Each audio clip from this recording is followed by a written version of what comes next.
राऊतसाहेब, पक्षाकडे एकूण तुमचे आमदार आणि अपक्ष मिळून साधारण 17 मतं आहेत. उरलेली मतं कशी? अशा अनेक मॅचेस मध्ये वर्ल्ड कप आपण जिंकलेलो आहोत, बरं का. महाविकास आघाडीचे 3ही उमेदवार जिंकले. पण मग जाणार कोण? महायुतीतलं कोण जाणार? आता जाणारे जातील. कोण धोक्यात कोण आहे? तीन महायुतीतला कोणता पक्ष आता धोक्यात आहे? लोकसभेला सुद्धा काही लोकांना खूप खात्री होती जिंकण्याची.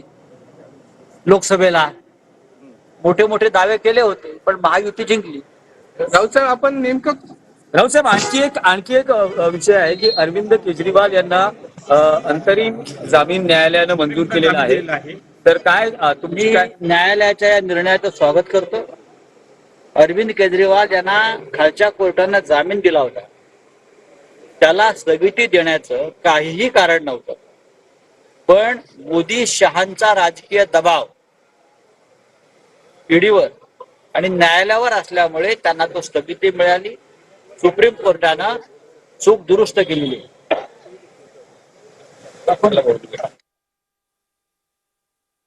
ही प्रतिक्रिया आपण ऐकलेली आहे. महाविकास आघाडीचे 3ही आमदार उमेदवार विजयी होणार असा विश्वास त्यांनी व्यक्त केलेला आहे. ITC ग्रँड मराठा या हॉटेलमध्ये ठाकरे गटाचे आमदार मुक्कामी होते आणि त्यांना भेट घेतल्यानंतर आता संजय राऊत हे विधान भवनाकडे रवाना होत आहेत. अरविंद सावंत हे देखील त्यांच्यासोबत आहेत.